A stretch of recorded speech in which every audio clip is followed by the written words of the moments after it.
My friends are stupid. Why? Let me paint you a picture.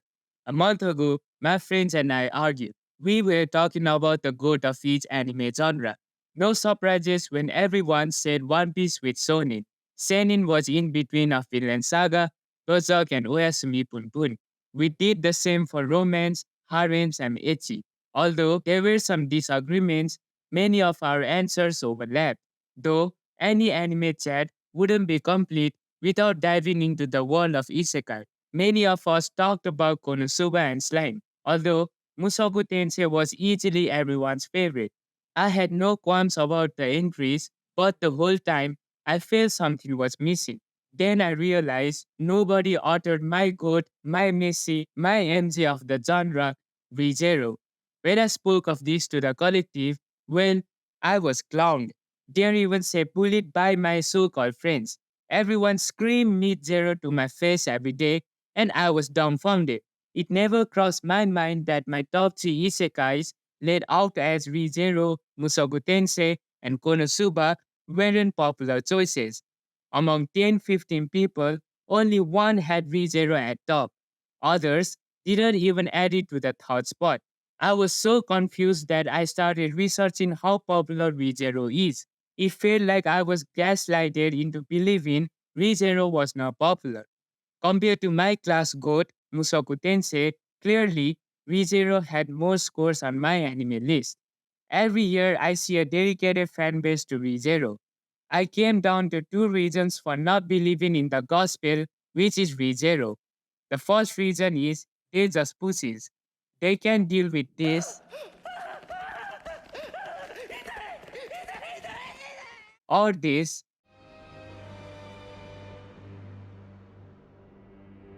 or this latest addition to the ever-growing library. Have I ever looked away while watching ReZero? Definitely. ReZero has imaginative ways of ending someone's journey. The gore in this anime is not what you will enjoy to see. In Berserk, you find glory in the gore every time God lifts his sword. Vinland Saga was made for action sequences and amazing fighting choreographies. But then you encounter ReZero, which is just a trauma fest, constantly reliving one of the most traumatic experiences and finding out ways to overcome that is not an entertaining watch until the final save point. How Subaru reaches there is enjoyable for me, but I understand how off putting it might get for some in the in between scenes. In other words, it is not digestible for every palate. This might be a reason, but I'm not convinced that it is the leading reason, which leads me to the other point. My friends are just stupid. In all forms of media, characters make or break a story. Amongst all the top tier isekai, you could argue that ReZero has the weakest cast in terms of characterization. I mean, most characters have one trait in them, and that is about the depth you expect as a fan. There is no question that Subaru, Rem, and Emilia are the best characters by far in this franchise, but bar for bar, Kazuma and Rudius will beat them in their sleep. I am not that big of a glazer to dismiss that fact. However, if asked who you dislike the most in ReZero, most people will turn to Subaru in a heartbeat. This is what I mean by stupid. The reason I often hear behind the hate is Subaru is weak. There are so many reasons to hate Subaru, and weakness is definitely not one of them. In every arc, you slowly peel off layers as to how Subaru became who he is in the present. At first, a rowdy, seemingly extroverted fellow who is righteous to a flaw. That is how I describe Subaru until the demon dog part. He seemed like the typical good hearted main character. However, the Royal Capital arc changed my perspective of him. After being an embarrassment for a series of episodes, this moment occurs between Emilia and Subaru. Emilia asks for what Subaru sees in her, what leads him to always put his life on the line for her.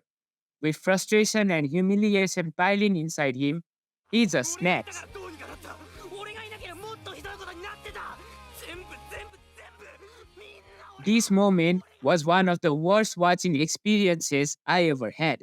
I was confused because the one I thought was righteous turned out to be an insecure piece of shit. It is an insightful look into who Subaru is, and season 2 made that ever so clearer. So, after Ekikna started the trial for Subaru, he started seeing his memories. And boy oh boy, was it a beautiful snippet of someone's life. You don't have to be a genius to deduce that Subaru was a certain before getting isekai. This portrayal of someone gaslighting themselves to stop going to school because he's already 8 was so real and hit so hard for me. The constant heart aching because of the regrets that you did yourself. The agony just prolongs and never seems to stop. The perception of outsiders that think you are wasting your time. But those aren't the things that hurt the most. The things that hurt the most is trying to explain why they did not go to school. Why do they just give up on life? Once you were good, once you had everything, and it's like life played a joke on you, and everything you were good at just disappears. You did not chase for it like others. You did not have a drive that made you better than others. Expectations got the better of you. So you start to make yourself more important than your worth, doing silly things just for some attention. But all of that is just a temporary bandage. At a point, you will surely stumble in life. In the end, you realize that you are just average, a snowball effect where one day turns to 1 week to months. It was refreshing to see a nuanced look into how a person becomes a certain. Bullying is one of the reasons, but not the reason. Expectations are a big reason why people coop up in their cells. Parent and Child is an amazing episode showcasing how important and beautiful parental relationship is. His interactions with his parents were so well done, and he just hit all the check boxes. Subaru's mom is such a sweetheart, and I just want to give her a big warm hug. Seeing a mom done right in any fictional show gives me so much joy. And that is where I fell in love with Subaru.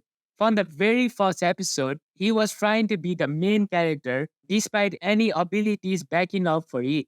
Across many resets, he will learn and train himself better for future encounters. It is a story about earning the main character role rather than being the main character. That is how I see Subaru in this series. In isekais, many of the main characters forget their past after being isekai. In Rezero, I love that his backstory is the core of his personality. So I don't understand the hate he gets for being weak because that is the objective of the story. I feel like he will one day reach the badassery of characters like Reinhardt and Julius. Just the journey reaching there might be a slow, treacherous adventure. One of the things I dislike about Subaru is he always loses composure at the smallest things. But I overlook that because I know the story is screaming that this will be a wall that Subaru has to pass to grow himself as a person. That is why my friends are stupid because they don't understand the aim of writing Subaru into this weak, insufferable human who doesn't do anything in a cool manner. I hope many Rezero fans think like me. I just wanted to rant about my favorite isekai because the meat talk was annoying the hell out of me. I do want to ask you guys to drop your code isekai in the comments. I want to realize that my class was the rotten apple of the world. This latest season has as of right now 2 episodes aired and I love every frame of it.